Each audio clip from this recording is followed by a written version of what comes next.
دوسرے کا لباس ہوتے ہیں، وہ جہاں ایک دوسرے کی کمزوریوں اور خامیوں کو چھپاتے ہیں، وہیں ایک دوسرے سے محبت اور وفا نبھا کر اس رشتے کو زیادہ مضبوط بناتے ہیں۔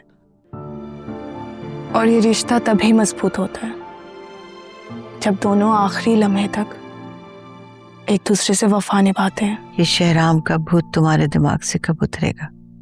تمہارا نہیں، فریال کا ہسبینڈ ہے۔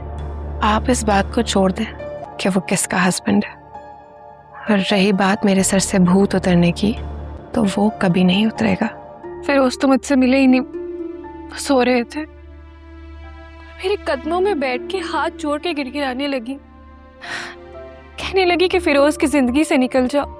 ابھی انہوں نے مجھے اتنا فورس کیا کہ میرے پاس وہ گھر چھوڑنے کے علاوہ کوئی آپشن ہی نہیں بچا، اور انہوں اس گھر سے نکل گئے۔ آج ایپیسوڈ 69 میں آپ دیکھیں گے کہ زینیا کی ماں اس سے کہتی ہے کہ اب تم شہرام کا پیچھا چھوڑ دو کیونکہ اب وہ کسی اور کا شوہر بن چکا ہے، لیکن زینیا اپنی ماں سے کہتی ہے کہ اسے اس بات سے کوئی فرق نہیں پڑتا کہ وہ کس کا شوہر ہے کس کا نہیں، کیونکہ وہ آج بھی اس سے محبت کرتی ہے اور وہ اس کا پیچھا نہیں چھوڑے گی۔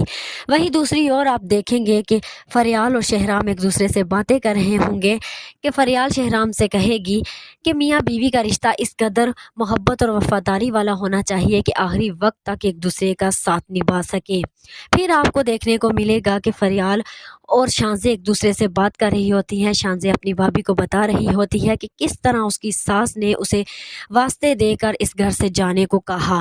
تبھی وہاں فیروز آ جاتا ہے اور دروازے کے باہر اس کی ساری باتیں سن لیتا ہے۔ اب کیا فیروز اپنی ماں سے نفرت کرنے لگے گا یا نہیں؟